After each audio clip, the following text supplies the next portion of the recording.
Hi, I'm Judy Abdullah, and I've been a Bible teacher here at Washington Heights for quite some time. We have had a class here called Fresh Start for a number of years, and the purpose of that class is to help people who are coming from a background like my own understand more about what the Bible teaches and how to live that out in our own lives.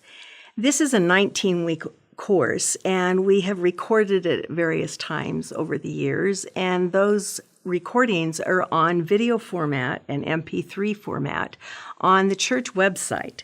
They're rather lengthy, and the whole series is available on that website, but we are now also making these much shorter little units available for small groups. And so this is the beginning of that series, and you'll hear me in the series referring to the longer videos. It's just so that you're aware that there is more material available. But I hope you enjoy this series, and it might pique your interest to study further.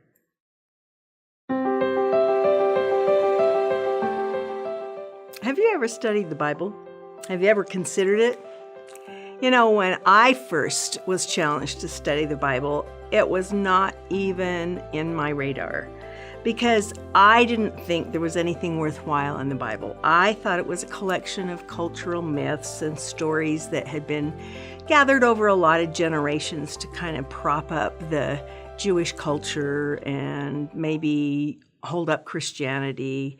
It was probably, in my opinion, mistranslated and abused over centuries and couldn't possibly contain anything reliable. I had no idea whether there was any evidence to support my opinion. That's just what I had assumed. I'd been told various things by people, and over the years, I guess I had just added to those opinions from other people in my own thinking. And so at one point when someone challenged me to study about Jesus, I said, "Oh, I don't think so, because why would I read the Bible? There's nothing true in there." Well, after I was challenged to study the evidence for the Bible, I was really surprised at what I discovered. And as I looked at some of the evidence for the reliability and began to dig through evidence, actual evidence about both the Old and the New Testament, I became more and more convinced that I was dealing with a reliable historical document. For instance, did you know that there are more than 25,000 fragments of the New Testament documents? There's 600 or more actual manuscripts in the New Testament. Now, there are far fewer manuscripts of the Old Testament, but there's good reasons for that. It has to do with how Old Testament scribes copied and then carefully destroyed the older manuscripts because of their great reverence for what they viewed to be the Word of God. But of course, I didn't know any of those things when I first undertook to study the reliability of both the Old and the New Testament. What I learned is that the Old Testament, written in Hebrew language over about 1,500 years, and the New Testament, written in a much shorter time, about 50 or 60 years in the Greek language, were written by about 43 or 44 different authors, and they were compiled by a variety of different editors put together by different groups of people, but they have one common theme, even though they're written by such a variety of different writers. And that common theme is God's relationship with human beings.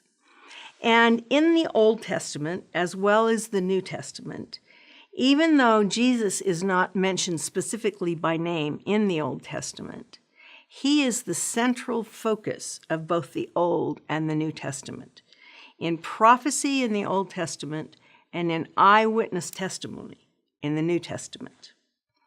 In the New Testament, it's very interesting to note that in archaeological studies, it's clear to point out that the author Luke names 32 countries, 54 cities, 9 islands, numerous Roman governors and magistrates and commanders without error.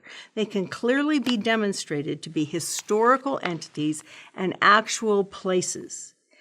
Very few, if any, ancient documents from antiquity can compete with the New Testament as far as the reliability of naming various magistrates or places or battles as the New Testament does.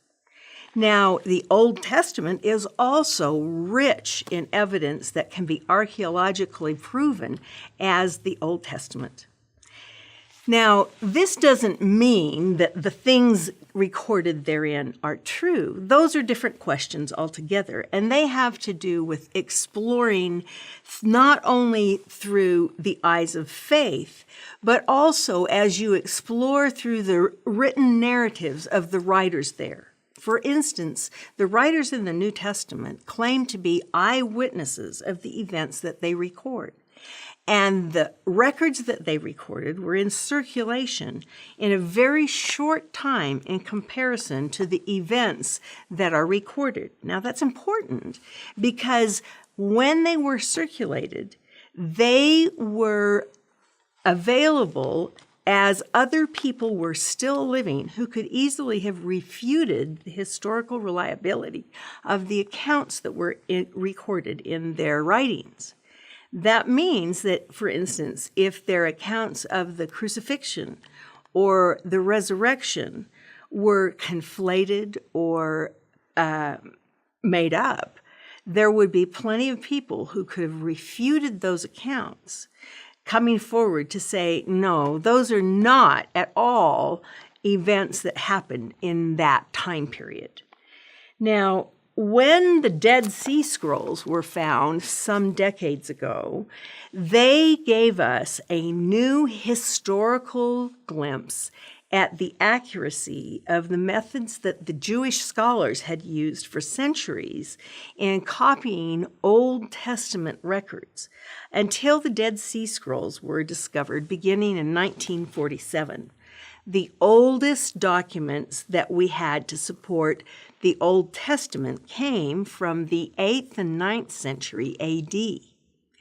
But when the Dead Sea Scrolls were found, the writings therein came from the 2nd century BC, and they showed the accuracy of what had been available 1,000 years earlier, and it showed accuracy almost to the exact letters used, for instance, in the Isaiah scroll, which is available in the Hebrew University, the Shrine of the Book Museum in Jerusalem, and facsimiles that are available in many museums. A very exciting find, which helped to support the reliability of the scribes and Pharisees and the means that they used to copy those ancient manuscripts.